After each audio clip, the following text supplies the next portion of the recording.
让我们一起加入客家风情，大家来讲客家吧。Ginger has a long and deep connection with the Hakka culture, and in Taiwan, there's nowhere more connected to ginger than Miaoli. The county has been recognized by the Council of Agriculture for its ginger fields, which are considered the best in the country for growing the plant.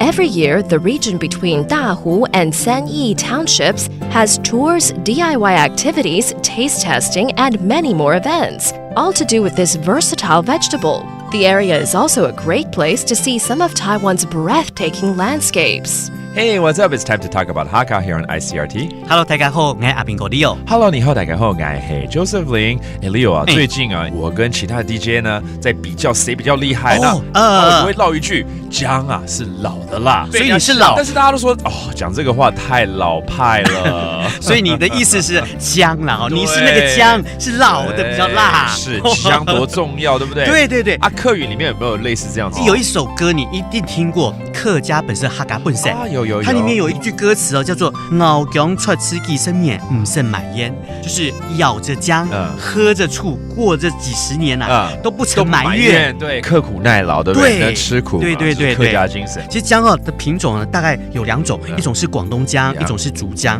那台湾呢，主要是广东姜，而且这姜在生长的过程，我们采收的时间大概有分3种一种就是嫩姜嫩姜 ，OK， 我们常把它就是嫩姜把它剪下来，然后把它腌制过之后呢，就变很好吃，对啊。然后再来呢就是粉姜，再来呢就是你刚刚喜欢的老姜肉姜。这样听来我还是当粉姜就好了，或嫩姜也是可以啦不过如果你想要了解更多姜的知识你9月份的时候就可以来这边参加他们的风情万种姜麻节，让大家能够了解姜的好处，然后呢多吃姜对身体好哦。没错，有一句客家话我就可以教大家了朝3片姜，饿死卖药郎。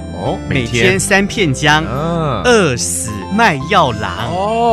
这跟英文 An apple a day keeps the doctor away 有一点异曲同工之妙，对不对？很棒。好，那我们就来教几个单字咯，包括我们这个 ginger 就是姜麻姜母嘛姜麻，那有分嫩姜还有老姜，怎么说？嫩姜 OK, that of course is tender ginger. 好，然后讲肉姜或是肉姜麻 OK, and that does today's talk about Hakka here on ICRT. 什么大家？汉字say 张来了。客家风情由客家委员会监制。 We Love Hakka has been brought to you by the Hakka Affairs Council.